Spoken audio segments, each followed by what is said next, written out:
Good afternoon, everyone. My name is Eric Namadi. This is the virtual public meeting for the Powerline Road Mobility Improvement Project.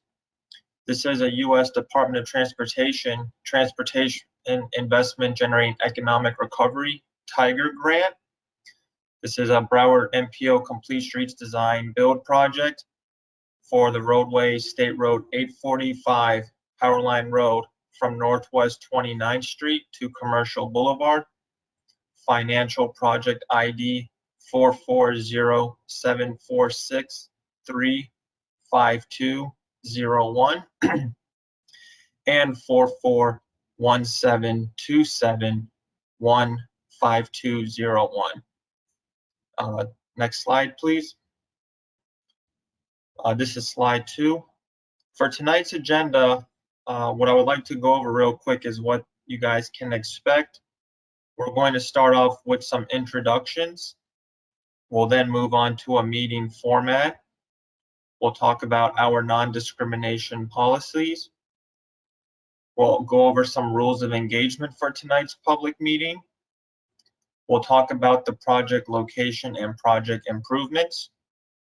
We'll also provide a project overview. We'll discuss our traffic impacts. We will also talk about some of our community outreach. We will have a question and answer session. And then we will also provide the project team's contact information for this project. Next slide, please. Slide 3. At this time, I would like to now introduce our project team here on slide 4. So our construction team is Eric Namadi, Construction Project Manager with FDOT. That's me speaking right now.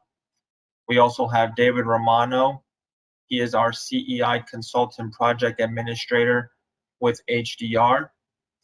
Justina Hicklin, who is our Community Outreach Specialist with the Valerian Group. Both of them are here with me tonight at this meeting. From our design team, we have Tuck Lee, the FDOT Design Project Manager. Alejandro Leon, he is the Design Build Project Manager with A&P Consulting Transportation Engineers. And then we also have George Mesprones. He is the Engineer of Record with PE Consulting. Alejandro Leon is in attendance with our project team tonight. From our construction contractor, we have Elliot Itchell. He is the project manager, and the construction contractor for this project is Weekly Asphalt Paving, Inc. On the right side of the slide, these are our project sponsors. Part of some of our sponsors are the Broward MPO, the City of Oakland Park, FHWA, and FDOT. Next slide, please. At this time, we're going to talk about the meeting format, and I would like to pass it over to Justina Hicklin. Okay, good evening, everyone. My name is Justina Hicklin, and as Eric stated, I will be the Community Outreach Specialist for the Powerline Road Mobility Improvement Project, and I'll also be one of tonight's moderators for the meeting. Before we start the presentation, I just want to share a few items regarding the virtual public meeting. Due to the state of emergency declared by Governor DeSantis in Executive Order 2052, as a result of the COVID-19 pandemic, this meeting is authorized to be held virtually and not in person.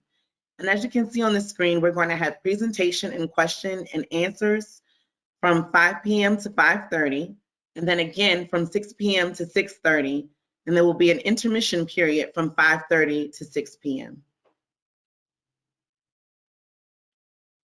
Slide 7, we're participating tonight using the GoToWebinar format, and there's no cost to the public to log in or dial in to participate in the meeting. On a computer or device screen, you should see something that looks similar to what's on the right-hand side. To listen to the meeting, your computer or device speakers are selected by default. If you prefer to listen by phone, select telephone, and then the audio pane of the control panel and the dial-in using the information that's displayed on the screen. Slide 8, here are the different forms of distribution that we use for the public notice. We did mail the flyer by U.S. Postal Mail. We posted on social media. our FDOT District 4 website, the Florida Administrative Register, and then we also completed a door-to-door distribution. In slide 9, I'm going to go over our non-discrimination policy. At this time, I'm going to read the policy. The Florida Department of Transportation complies with various non-discrimination laws and regulations, including Title VI of the Civil Rights Act of 1964. Public participation is solicited without regard to race, color, national origin, age, sex, religion, disability, or family status. If you have any questions or concerns regarding the Title VI, you can contact our District 4 Title VI coordinator. Her name is Sharon Singh Hyen. Her address is 3400 West Commercial Boulevard, Fort Lauderdale, Florida, 33309. Her phone number is 954-777-4190. And her email address is sharon.singh@dot.state.fl.us. And for the Tallahassee office, the State Title VI coordinator is Ms. Jacqueline Paramore.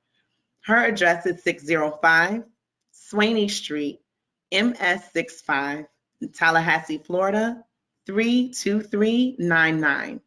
Her phone number is 850-414-4753. And her email address is jacqueline.paramore@dot.state.fl.us. And now we're going to go over the rules of engagement on slide 11. So slide 12, before the presentation starts, I'm going to briefly go over the rules of engagement that were established for this virtual public meeting. This virtual public meeting is being recorded. If you experience any technical difficulties, please contact GoToWebinar support at 1-833-851-8340. All attendees will remain muted throughout the meeting. You're also welcome to submit any questions or comments using the platform's chat box, which is on the right-hand side of the screen at any time. And a member of our team will respond during the question and answer portion of the meeting. At this time, I will leave you with our project administrator, Mr. David Romano. Thank you for that introduction, Justina. Good evening, everybody. My name is David Romano, and I am the project administrator for the Powerline Road Mobility Improvement Project. This is slide number 13, and we will now be discussing the project location and project improvements that are being proposed. Next slide, please.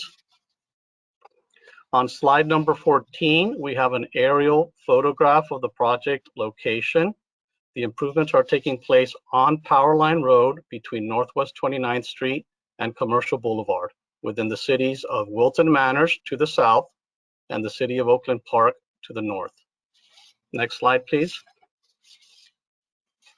On slide number 15, we're going to discuss the project schedule and the costs. The contractor is expecting to mobilize to the site March the 8th of 2021.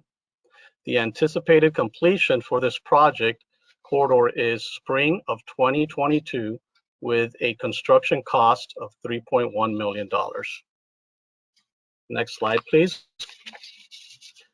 Slide number 16, the project improvements are as follows.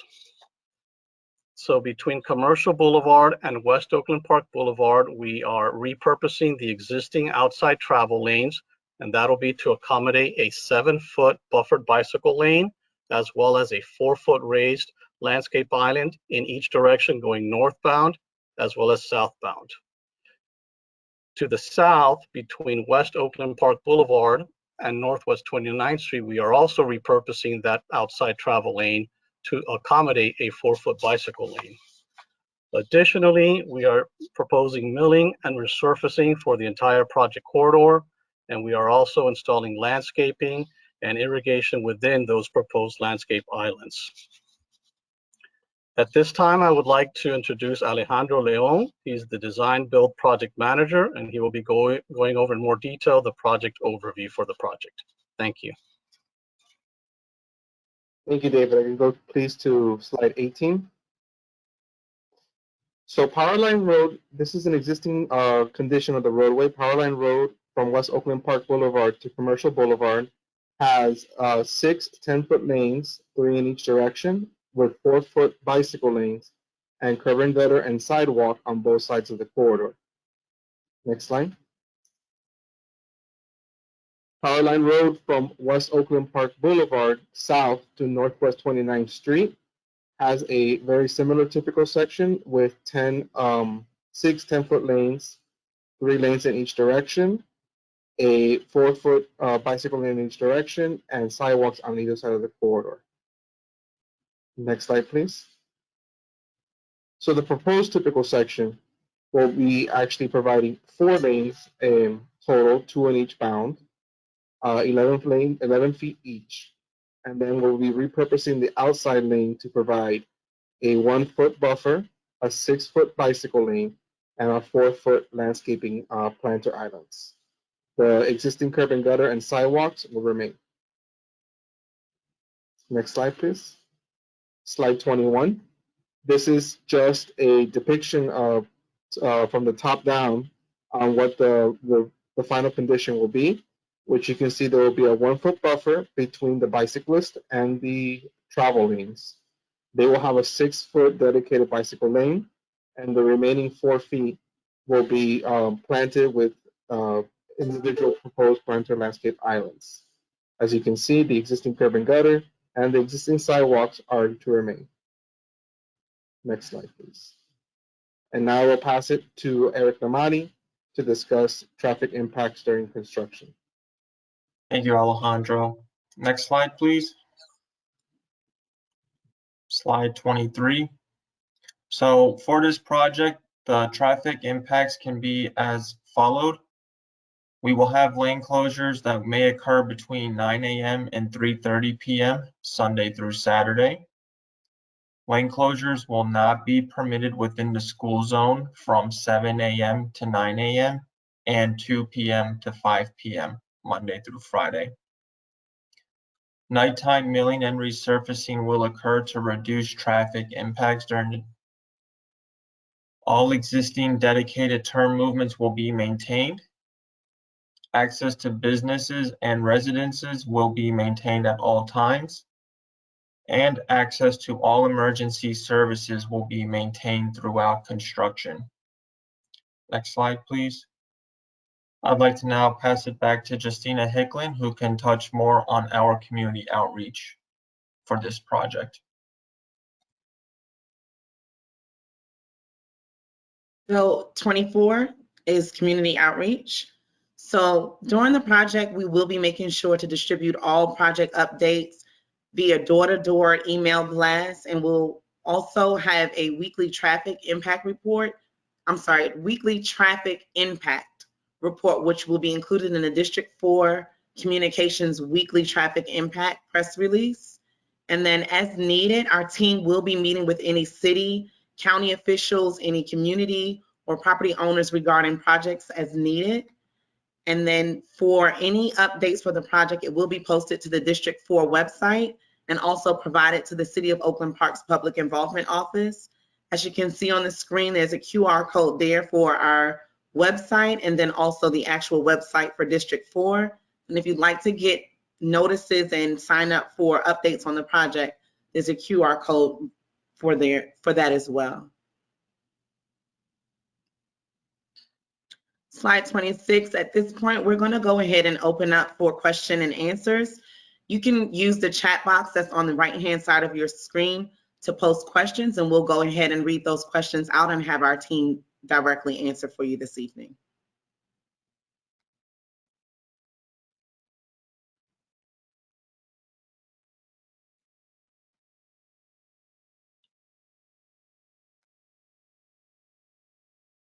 So the first question that we have for the team is, was there a traffic impact study performed for this project post-construction? And Alejandro, it has several questions in one, but I'll go ahead and let you answer the first part on whether or not we had a traffic impact study performed for this project. Construction hasn't occurred yet, so there hasn't been a post-construction study. And the next part of the question was the Inter Miami CF Stadium acknowledged in the study? And again, you just acknowledged that there is no post-study. I'm not sure if what the attendee meant was there a pre-construction study? I believe that's what they meant instead of post-construction. Yes, a traffic study was performed with the development of this project. I don't know off the top of my head if that stadium was included in that study, and we can go back and check that. Okay, and we'll make sure that we get an answer regarding the second part for the Miami Stadium for you. And then the last part of that question is, how does this affect the current plan in case of emergency evacuation of the stadium? And again, that's still related to the second question. So we will be able to get back with you regarding the study on the Miami CF Stadium. Next question that we have is, where will the landscape islands be located? David, did you want to take that question for us? Yes, I can take that question. If we can please maybe go back to slide number 21 for a visual graphic. Okay, so the 4-foot raised landscape islands will be placed along the outside travel lanes, and that's in both directions, northbound and southbound. As you can see, they're situated between the existing curb and gutter and the buffered bicycle lane. The location of the landscape island is going to be between Northwest 35th Street and Northwest 46th Street. So just to clarify to everyone in the meeting, it's not a long continuous island. They're being spaced apart. There's actually a total of 6 of them between those project limits that I just mentioned, and they vary in length from approximately 80 feet to about 322 feet. And again, it's in both directions, northbound and southbound. Thank you. We also have a question here about public comment, and I'll just go ahead and answer that in the chat box, if you do have any comments pertaining to the presentation, you can provide your comments there. The chat box is for comment and questions, so you can provide your comments in that area if you have any. The next question that we have, David, I'm going to give to you as well. It's about the existing bike lanes that are from 29th going south that this attendee is saying are currently used by vehicles. And they want to know if the landscape buffer can be placed in between the traffic lane and the bike lane.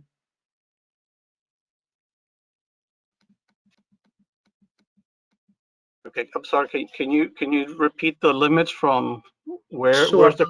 It says from 29th going south.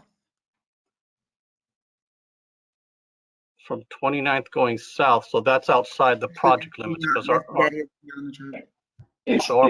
goes from 29th to Commercial Boulevard. Yeah, what happens is there's another bike lane project that we tie into, and it starts at 29th and goes south. That's why the second Powerline project was done. The one that goes from Oakland to 29th is just to fill in that 4-block segment. But to answer the question, there was some back and forth between the department and the city, and I believe, and the MPO, and it was agreed upon to put the buffer islands where they are placed now. So there was, some thought into it as to, whether it can be, I guess, placed closer to the travel lane, but it was determined no. And I agree, people shouldn't drive their cars on bike lanes, but I don't know if you should put a buffer island as a means to deter it. There's one more part to that question I would like to also ask if there's, or mention about there's no paint. What we can say is that we will have green pavement marking within the bike lanes.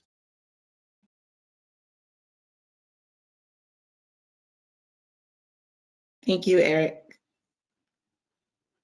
So if David, if you could also maybe go over again the width of the bike lanes, because someone is asking for some clarity on the width of the bike lanes and how Yes, of access is going to be provided to the fire station that's within the project boundary at the corner of Prospect Road. Okay, so there's two typical sections on the project, and again, if we can maybe go to slide number, we can go to slide number, let's say 18. Okay, so in this section, which is the section between, I'm sorry, the section at West Oakland Park Boulevard and Commercial Boulevard, the proposed bike lane is 4 foot wide. As we move to the north, then, and if we can go to slide number 20 now, please. So this is where the bicycle lane widens. You have the 1 foot buffer next to the existing travel lanes, and then it's a 6 foot wide buffered bicycle lane, and that's in both directions. And if Alejandro, if you or George, if you can clarify, I believe this is the section where Prospect Road is. So here we are. Here we do have the buffered bike lane within the area where the question was asked, correct? Sorry, I was muted. What was the question in general again? I mean, really what this is what it is a 7 foot bike lane. But since they're called buffer bike lanes, what this image is really displaying is that you have a 6 foot bike lane itself and then a 1 foot buffer. So the 6 and 1 makes the 7. So that's why they're called 7 foot buffered bike lanes. And this is what it would look like in front of the fire station.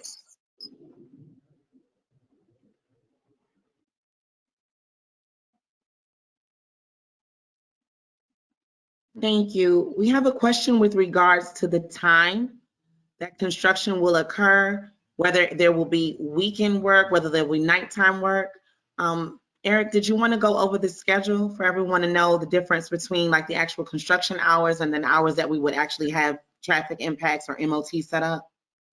So, well, thank you, Justina. We will have, currently we are expected to have weekday construction activity during the daytimes between the hours of 9 a.m. and 3:30 p.m. based on our lane closures and the traffic impacts. We don't anticipate any weekend work at this time. However, if there are some project challenges or concerns that may need to be addressed at a different time, we will provide an update for those changes through our weekly flyer. Also, the only nighttime work we expect at this time is going to be our paving and milling and resurfacing operation towards the end of the project.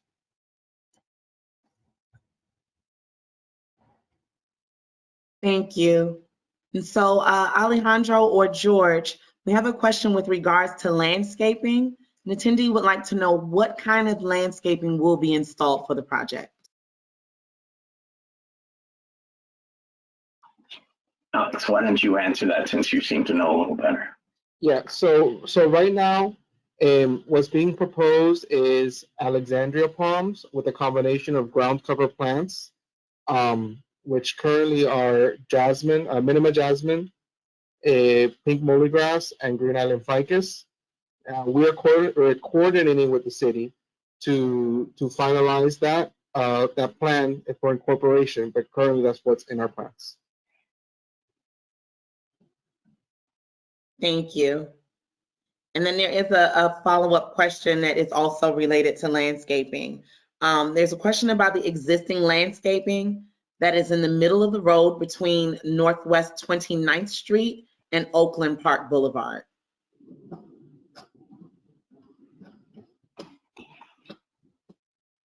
The intent is not to touch any of that landscape in that median area.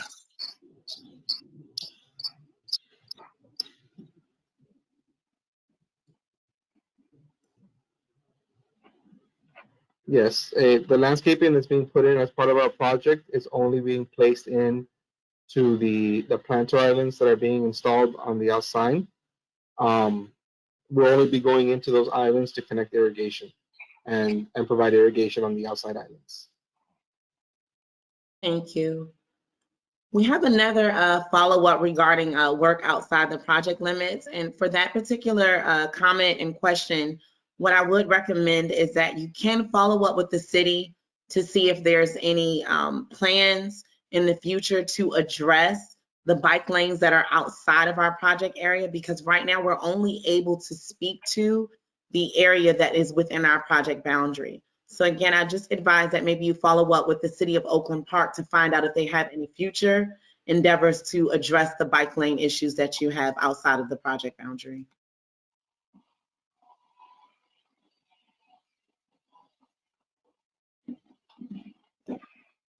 There's a question about an existing turn lane.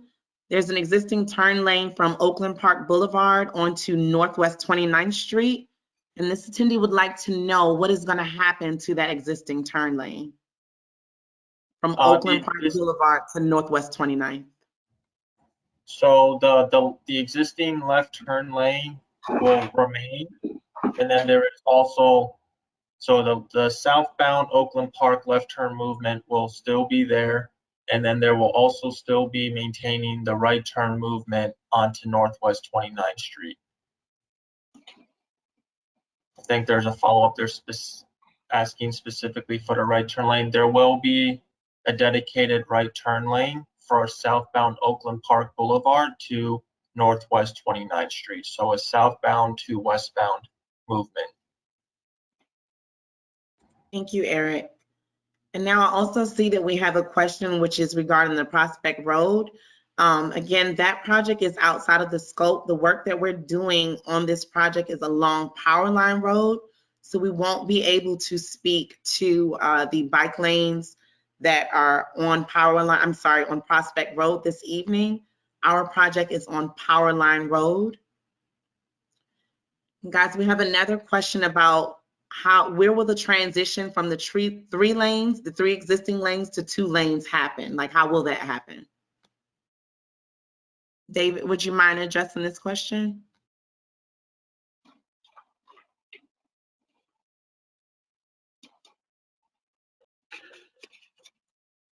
I'm sorry, Justina. I was having it.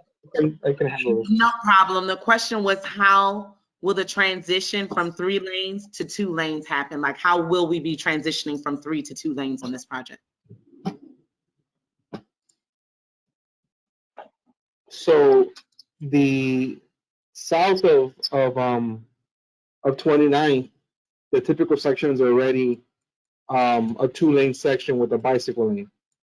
So what we'll be doing is basically incorporating back to that situation into our project. So there really wouldn't be a transition.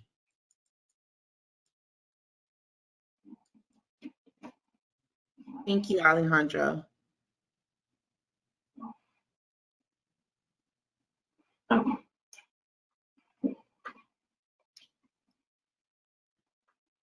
Okay, so this question, we have some comments as well, but the next question that we have is, why is there a buffered bike lane north of Oakland Park, but not south of Oakland Park with regards to safety issues? Like, why isn't the lane going to be buffered on that, on the southern end?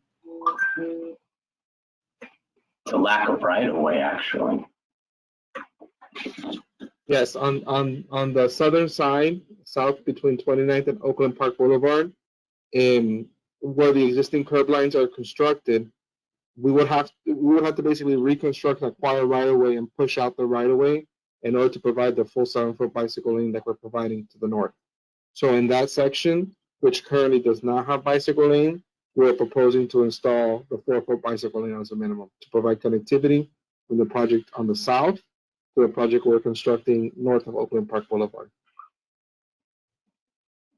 Thank you. We have a question about emergency vehicles, specifically asks about fire trucks. How will they have access to get out?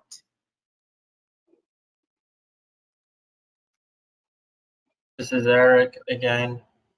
We are in coordination with the city of Oakland Park about the proposed upcoming fire station in the southeast corner of Prospect Road and Powerline Road. This project did not have that scope of work considered. However, we are actively coordinating with the city to ensure that the fire trucks and emergency vehicles have proper access for that new improvement.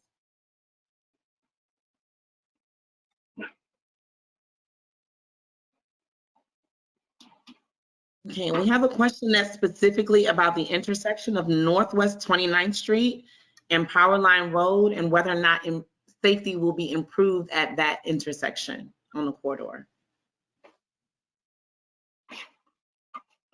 Well, I mean, in all honesty, safety is beyond the project's scope. I mean, our scope is really to add bike lanes. So the only thing we're doing is really reducing the lane widths so we can accommodate the 4-foot bike lane. I mean, we've extended the limits of milling and resurfacing at that intersection so that we will be redoing the crosswalks, but that is the extent of it.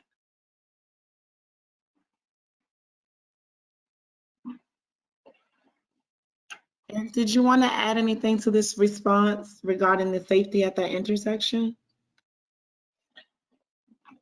Like I said, because the scope on these projects are limited to basically what the funding allows, which is basically to add bike lanes. So we are adding a bike lane. The only thing that we are doing is we've extended the project limits so that we can include the crosswalks on the side streets per se. So we'll be redoing the crosswalks, the striping of them. But beyond that, we're really not doing any other safety improvements because it's really outside of the scope of the project.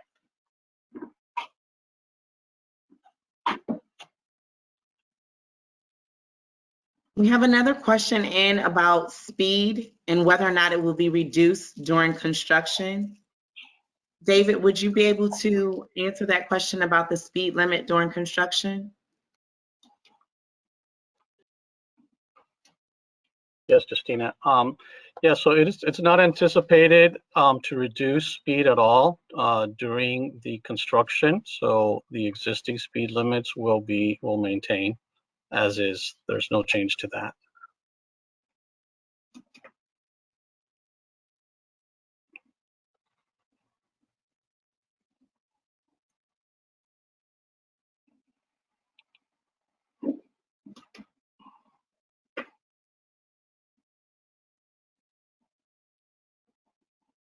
Yeah, we have some additional comments about the project being extended.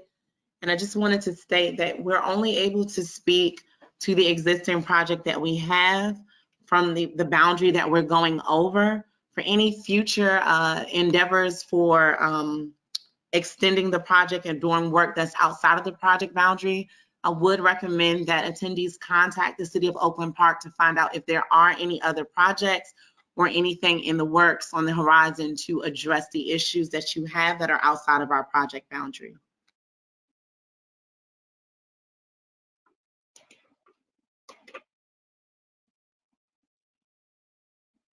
Would you gentlemen be able to provide when the project is expected to be completed?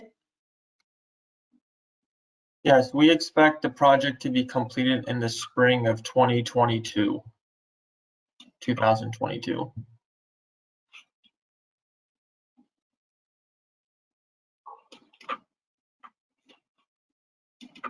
Gentlemen, we also have another question about a turn lane.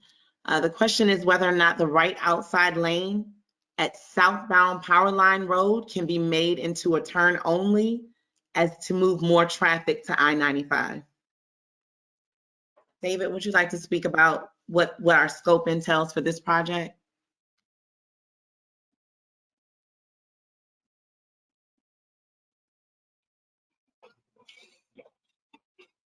Yes.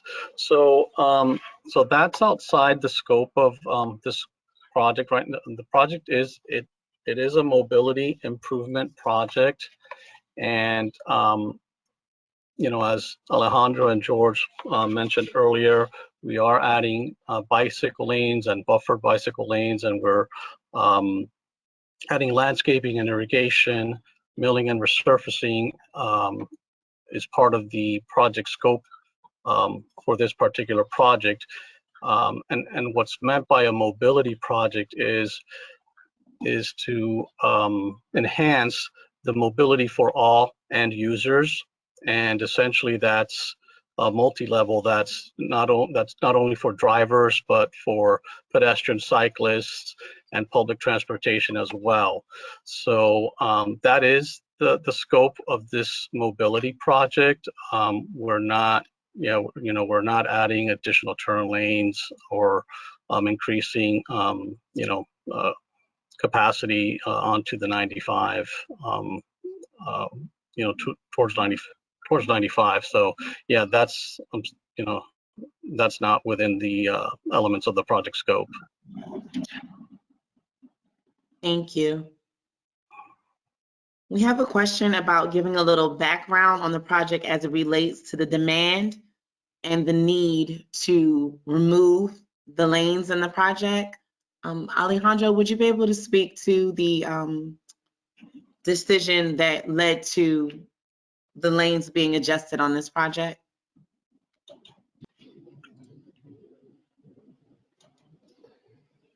Yes, so that was part of the study that was done when acquiring the Tiger grant to justify this job. Again, the study entailed a review of the corridor as well as the network in the area to ensure there was capacity on the corridor, both for there was excess capacity, excuse me, on the corridor, and that there was ability to remove a third lane, but also there's additional capacity within the system as a whole to absorb anyone that may be diverted. So that was, like I said, done as part of the Tiger acquisition of this project, the Tiger grant acquisition for this project, to increase the mobility options on this corridor. And so that is what we're implementing at this time. Thank you, Alejandro.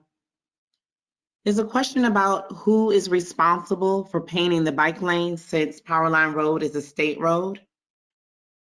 So it will be painted by our contractor. The maintenance of that will be maintained by the state, since it is a state road. Because of that, you're going to notice that it's going to be placed per state requirements for green bicycle lane, which is different than other bicycle lanes you may have seen in the county.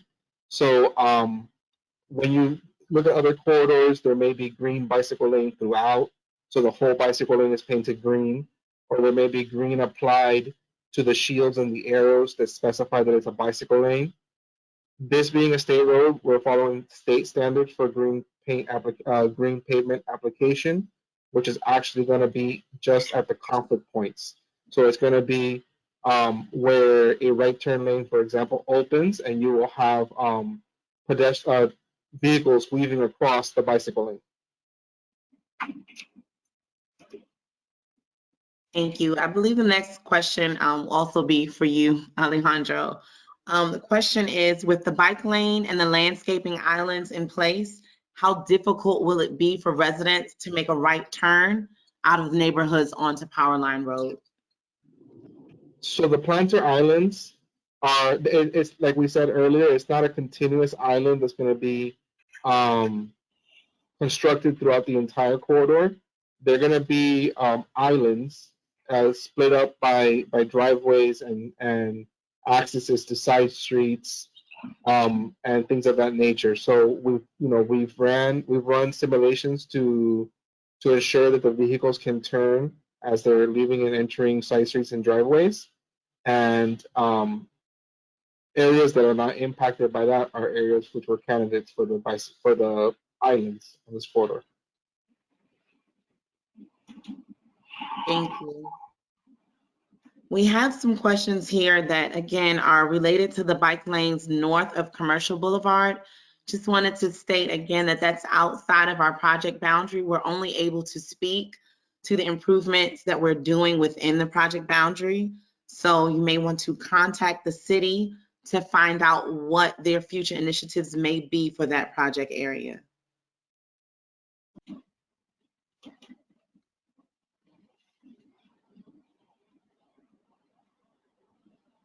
Okay, at this time, we are going to close our question and answer period. We will address all the questions. We do have them here. They are recorded. So we will be able to respond and provide that information to the attendees that signed on tonight. But we're going to go ahead and close out our question and answer period for tonight, for this session. If anyone has any additional questions or comments, on the next screen, we will be providing all of the project team's contact information so that you can get those questions and comments over to us. All of the comments and questions are part of a public record, and all registrants will receive a link to the meeting recording and presentation slides. So slide 29, our contact information. We have Mr. Eric Namadi, who is the project manager for FDOT construction. His email address is eric.namadi@dot.state.fl.us. His phone number is 954-958-7671. We have Mr. David Romano. His email address is david.romano@hdrinc.com. His phone number is 786-264-3871. And then my contact information, justina@valerian-group.com. And that number is 954-940-7585. Again, you can take down our email and telephone contact information. We'll be more than happy to address any comments or questions that you may have after the meeting, and throughout construction, you can reach us at any time. Thank you for attending tonight's virtual public meeting for the Powerline Road Mobility Improvement Project. I hope you found this public meeting valuable and informative about this exciting upcoming project. Thank you.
Good evening, everyone. This is the virtual public meeting for the Powerline Road Mobility Improvement Project. This is a U.S. Department of Transportation Investment Generating Economic Recovery Tiger Grant. Broward MPO Complete Streets Design Build for State Road 845 Powerline Road from Northwest 29th Street to Commercial Boulevard. The financial project ID is 44074635201 and 441727152202. Next slide, please. I would like to go over tonight's agenda. We're on slide 2. We will start off with some introductions. We'll go over the meeting format. We'll have a non-discrimination policy, our rules of engagement, project location and project improvements, project overview, traffic impacts, community outreach. We will have a question and answer session, and then we will also be providing our contact information. Next slide, please. At this time, I would like to introduce the project team for this project. So with me tonight, well, I'm Eric Namadi. I'm the construction project manager with FDOT. With me tonight, I have David Romano, our CEI consultant project administrator from HDR. Justina Hicklin, she is our community outreach specialist with the Valerian Group. From our design team, there is Tuck Lee, design project manager, FDOT. Alejandro Leon, he is the design build project manager with AMP Consulting Transportation Engineers. And then there's also George Maspones. He is the engineer of record with PE Consulting Engineering. Alejandro and George are both present tonight at this meeting. Our construction contractor is Weekly Asphalt Paving, and the project manager is Elliot Itchell. Our project sponsors, our project partners for this project include the Broward MPO, the City of Oakland Park, FHWA, and FDOT. Next slide, please. Slide 5. At this time, I'll hand it over to Justina Hicklin. Good evening. My name is Justina Hicklin, as Eric stated, and I'll be the Community Outreach Specialist for the Powerline Road Mobility Improvement Project. I'll also be one of tonight's moderators for the meeting. Before we start the presentation, I'm just going to share a few things regarding the virtual public meeting. Due to the state of emergency declared by Governor DeSantis in Executive Order 2052, as a result of the COVID-19 pandemic, this meeting is authorized to be held virtually and not in person. Our meeting format tonight will be a presentation and question and answers. We had a presentation and question and answers from 5 to 5:30, and now we're having our 6 p.m. to 6:30 session, and the intermission period took place from 5:30 to 6 p.m. Now tonight we are participating using the GoToWebinar meeting platform. There's no cost to the public to log in or dial to participate in the meeting.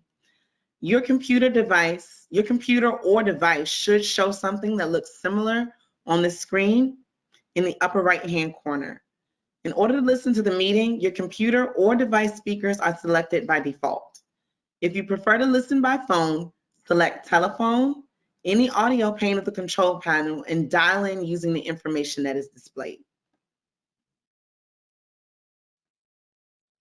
Slide 8, just showing here the different methods that we use to distribute the virtual public meeting flyer. We use U.S. Postal Service, social media. We also have this meeting posted to the FDOT website, the Florida Administrative Register, and then we did door-to-door distribution for this project as well.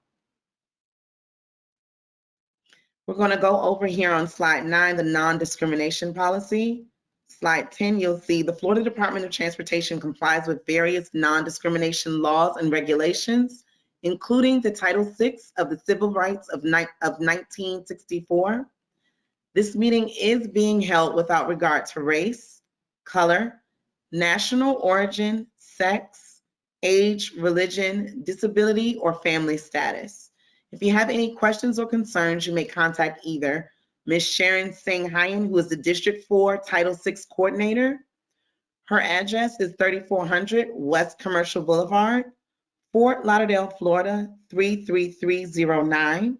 Her phone number is 954-777-4190. Her email address is sharon.singhyen@dot.state.fl.us. At the Tallahassee office, the state Title VI coordinator is Jacqueline Paramore. Her address is 605 Swaney Street, MS 65, Tallahassee, Florida, 32399. And her phone number is 850-414-4753. And her email address is jacqueline.paramore@dot.state.fl.us.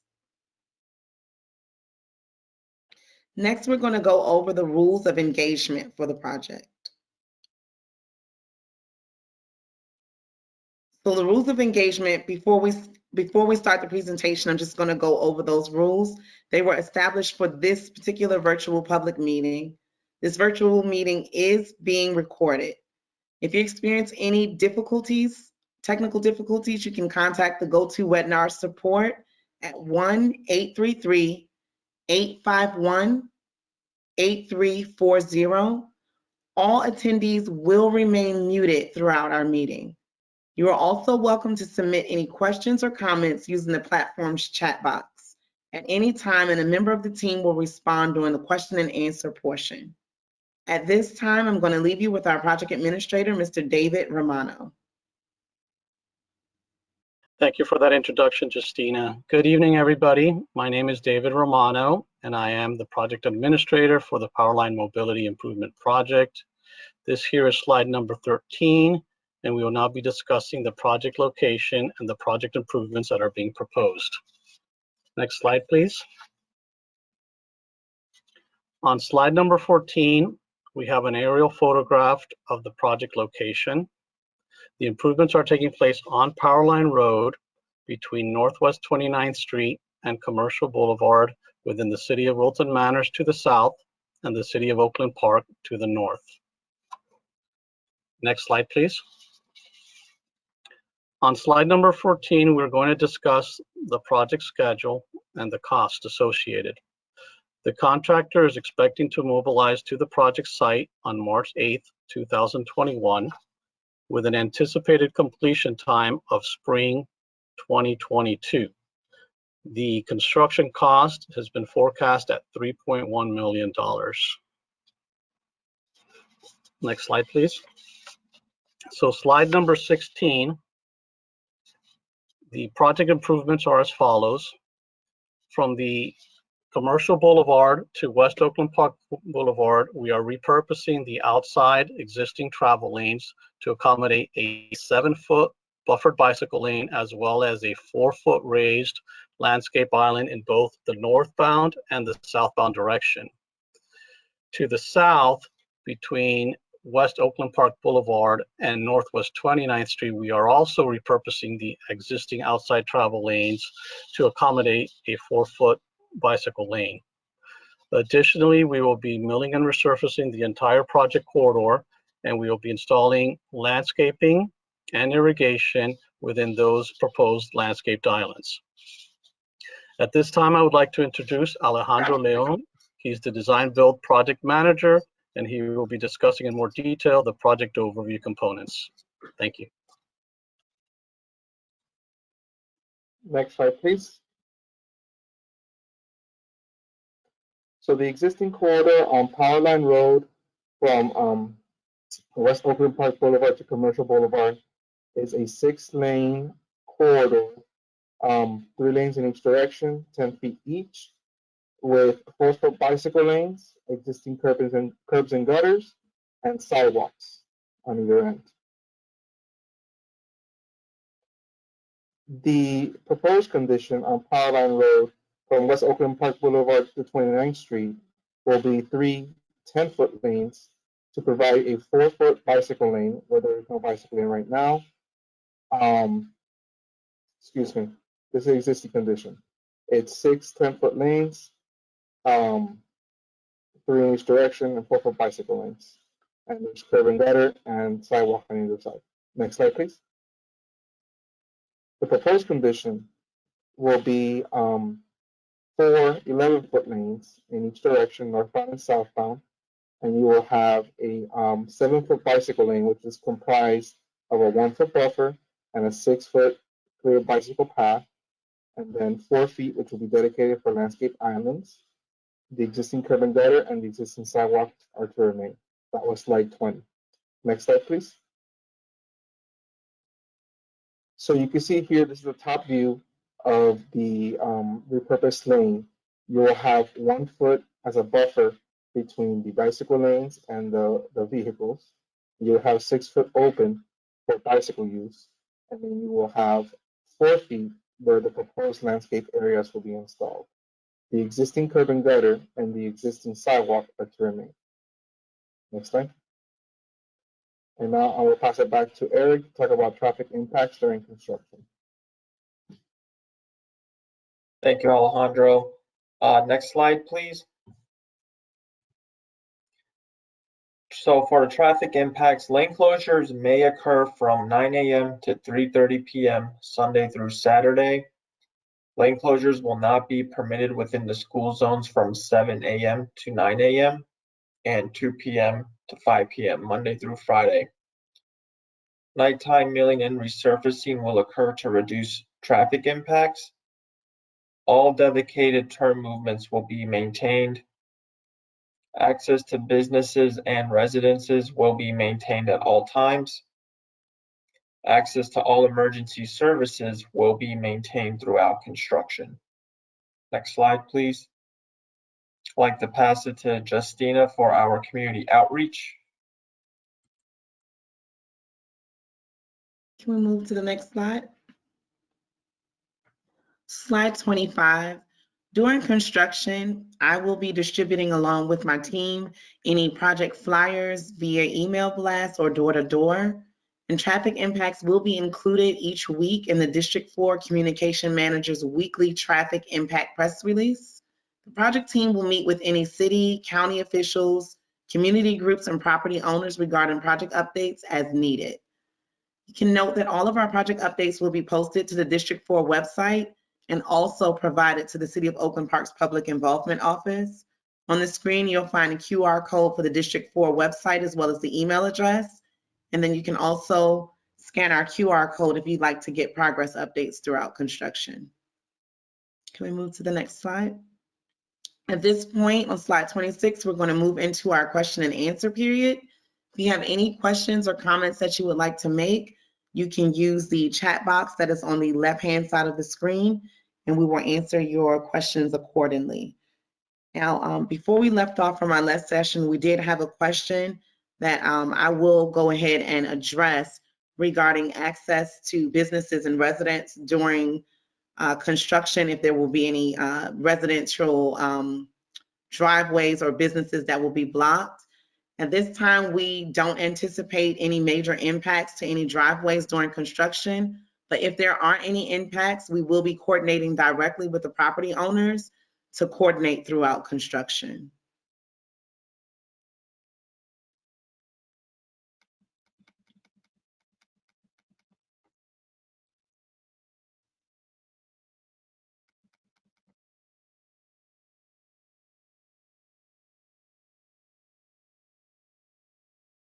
There was also an earlier question, Justina, about some safety at Northwest 29th and Oakland Park. What I can do is I'm going to reach out to our traffic operations office to see if there's something we can do as far as safety improvements for that intersection. It would be in a different It won't be a part of this project, but that is something that the department can look into. Thank you, David. I'm sorry. Thank you, Eric. So we do have a question that's in. It is regarding the I-95 construction over Powerline Road. Now, that project is a separate project. It's the I-95 Express project. We would not be able to answer any direct questions about that project, but we can take your information and refer that over to the project team. And as a matter of fact, just so that we also let everybody know, there are some neighboring projects, which is the Prospect Road Mobility Improvement Project and the I-95 Express. Our team has already been in coordination and will continue to be in coordination with those project teams throughout construction. But again, I won't be able to address your specific question on that I-95 Express question, so we'll get that over to the project team on your behalf. We do have a question about the times that construction will occur. Eric, I don't know if you want to go ahead and take this questions about whether or not we will have construction, what days of the week, whether it'll be weekend, and whether there'll be any nighttime construction work. Yes. Construction will occur Monday through Friday during the weekdays.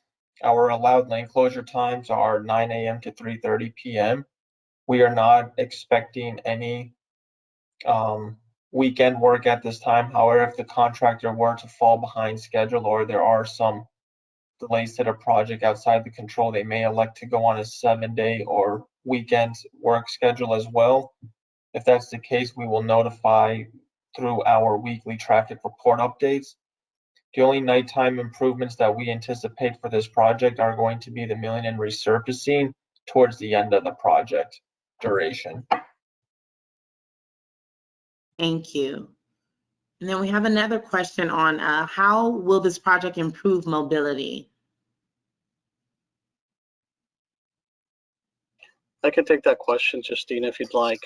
So Powerline Road is one of the many corridors within the Broward MPO network that was analyzed and selected for complete streets improvement. And mobility is being improved on multiple levels because Complete Streets project utilized the design standards and criteria meant to make streets and promote safety for all end users alike. So that's drivers, cyclists, pedestrians, and public transportation. So the improvement will be felt on multiple modal transportation means. So it's not just one level, but multiple levels of mobility improvement throughout. Thank you. We have a question regarding Northwest 30th Court and whether there will be a turning option still to turn left from the northbound lane. Would you be able to answer that question, David?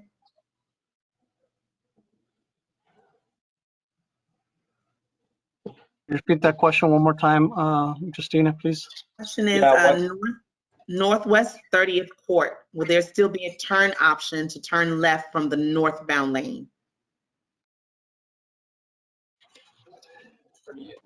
Yes, the answer is yes. We're not, the landscape islands are not gonna impede, they're not continuous. So I just wanna go ahead and make that clear to everybody.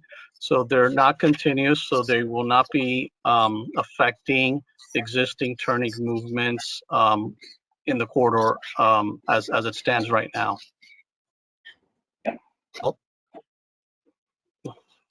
Thank you. And David, while we have you on, will the speed be reduced during construction? The answer to that question is no. During construction, existing speed will be maintained throughout, so there will not be any reductions whatsoever to speed while construction is ongoing.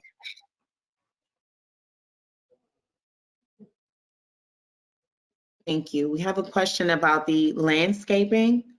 Where will the landscape islands be located? I know you've said that they're not continuous, but where exactly along the corridor will these islands be located? So the landscape islands are being planted in the repurposed lane. It's going to be between the bicycle lane and the existing curb and gutter.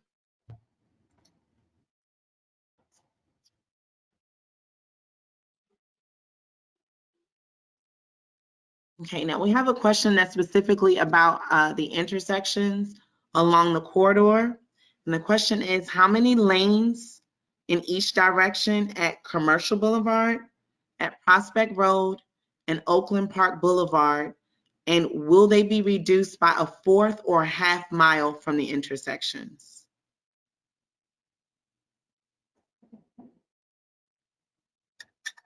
So it's how many lanes will be at each of those intersections and how much will be reduced?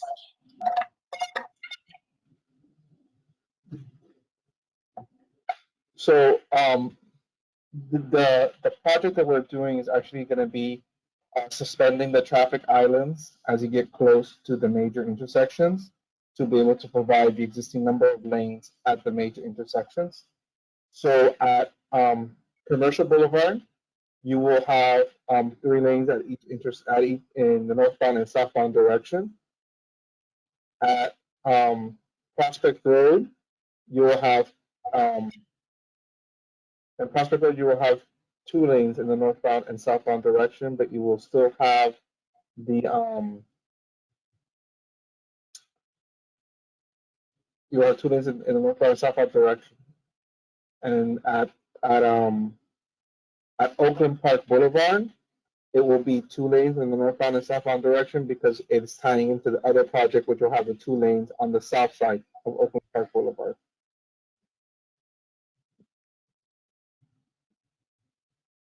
Thank you, Alejandro. I do have a question for you on the type of landscaping that's going to be installed.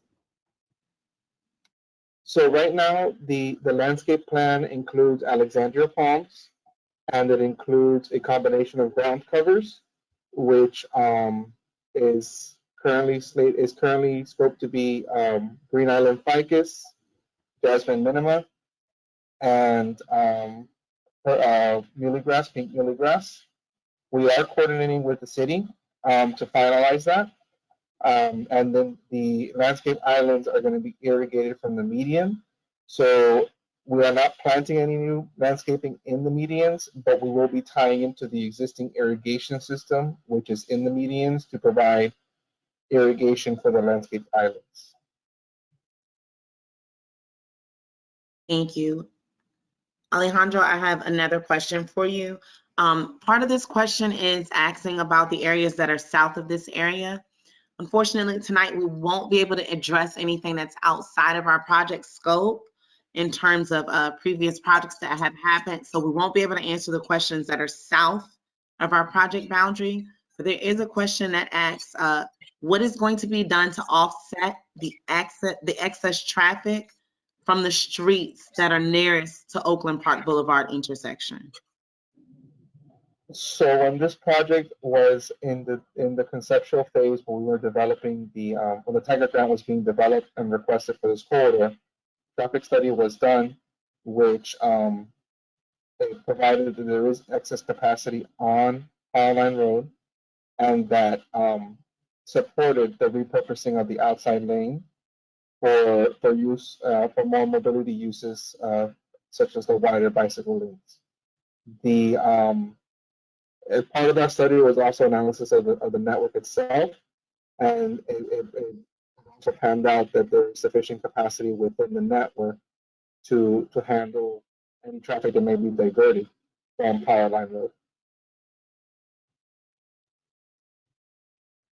Thank you, Alejandro. We have another question for the maintenance of the new landscaping. Who will be responsible for the maintenance of the new landscaping?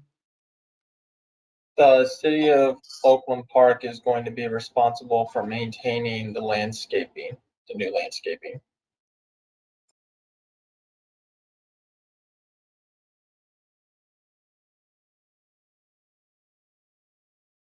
Thank you. Now we have a question with regards to the lanes that are being taken away. Why are we taking away travel lanes in order to install bike lanes for this project?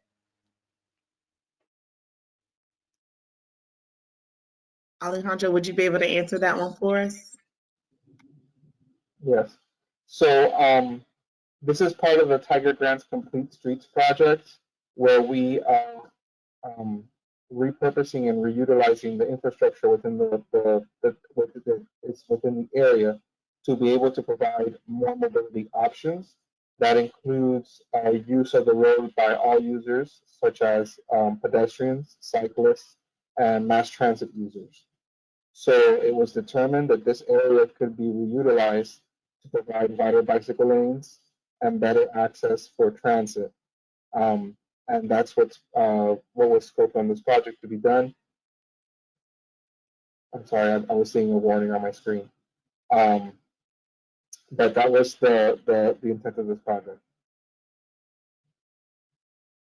Thank you. Next question is about the turn lanes at each of the intersections along Powerline Road. Are they going to be reduced?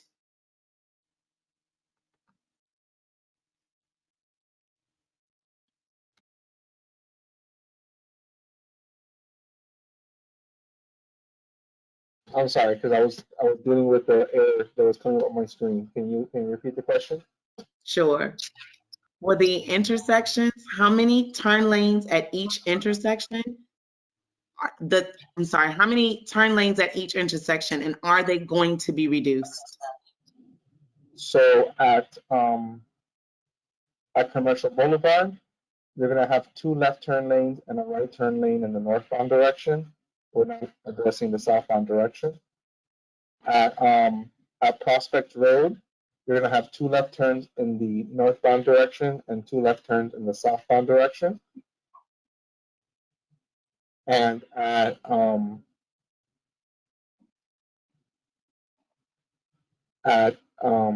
Oakland Park Boulevard, you're gonna have 2 left turn lanes, a left turn lane and a through left turn lane in the southbound direction. And let me pull up a second just to verify. I think just for clarification purposes, we're really not getting rid of any turn lanes. So if there's 2 there now, there'll be 2 in the future as well. Thank you. Our next comment that we have here again is regarding the I-95 project. Just wanted to say again, that project scope is outside of this project, which is going to be along Powerline Road. The I-95 Express project is a separate project. If you'd like to provide us with your contact information, we can definitely get you over to that project team to address your questions that you have regarding the I-95 Express project. But this is just for the Powerline Road Mobility Improvement Project, not the I-95 Express. Our next question is, how will taking away 1 lane in each direction impact traffic? And will this cause increased congestion? Alejandro, would you be able to speak to the study that went into that we had post pre-construction regarding the traffic analysis? And I wasn't part of that study. We were brought in after the fact to do the implementation of the work, so I don't have the full details of that study. But I do know that it did take into account the capacity on the corridor and the excess capacity that currently exists on the corridor to be able to utilize that for mobility uses. And in addition, that study did take into account the full network in this area, not just the Powerline Road in a bubble. Yeah, and when these traffic studies are typically done, let's say on Powerline, which is a state facility, the study was probably done by the MPO, but it had to meet DOT criteria. So it not only had to look at current traffic, it had to look at future traffic and make sure that, the level of congestion was still within an acceptable or, amount of congestion. Thank you, George.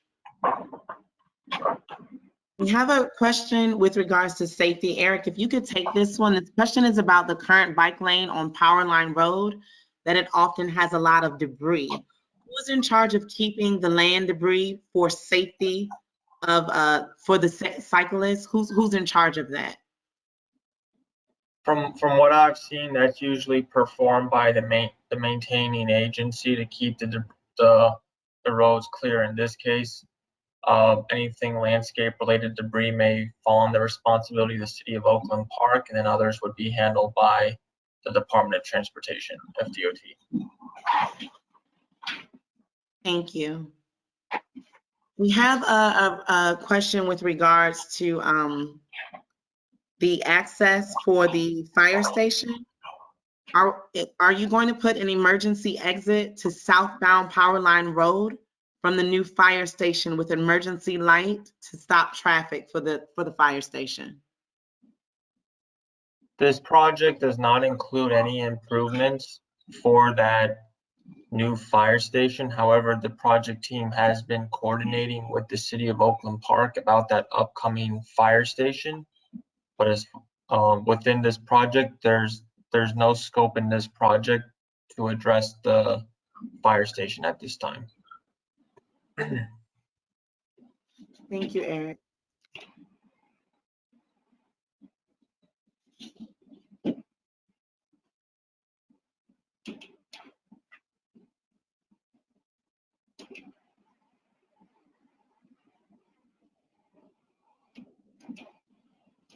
You guys anticipate that pedestrian traffic along the sidewalks will be affected during construction?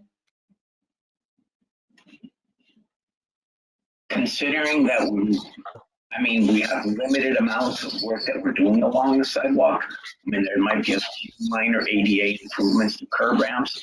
In all honesty, no, we shouldn't be impacting pedestrians along the crosswalks or sidewalks. And I'd like to just add to what George was saying. Yeah, we're not anticipating any sidewalk detours during the project. It falls outside of the anticipated work zone. However, if the contractor does need to maybe temporarily close a sidewalk for any reason, then we would just go ahead and set up the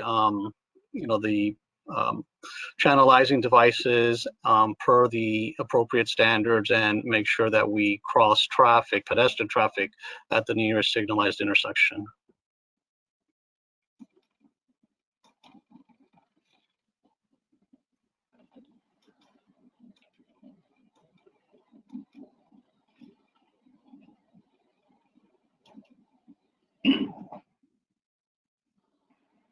Are noise levels going to be in compliance with the City of Oakland Park?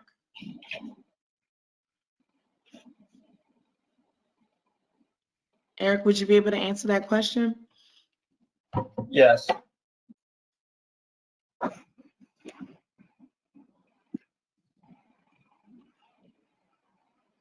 Yeah, we are familiar with the City of Oakland Park's noise ordinance, so we would ensure and make sure that the contractor does uphold it and follow it, adequately. So, yeah. Thank you.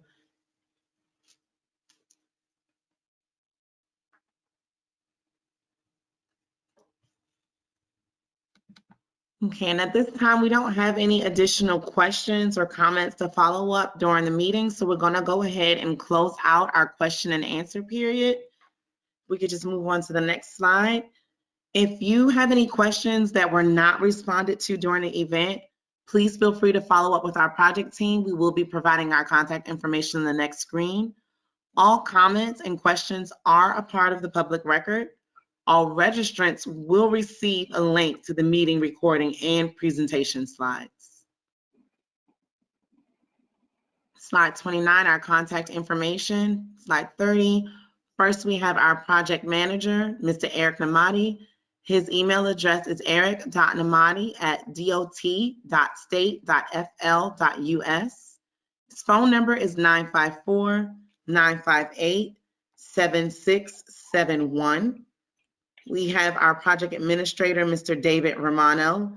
His email address is david.romano@hdrinc.com. His phone number is 786-264-3871. And then myself, Justina Hicklin. My email address is justina@valerian-group.com. Phone number to reach me at is 954 940-7585. And just please note that this PowerPoint presentation has been uploaded to the GoToWebinar for download if you'd like to download and take a look at the presentation.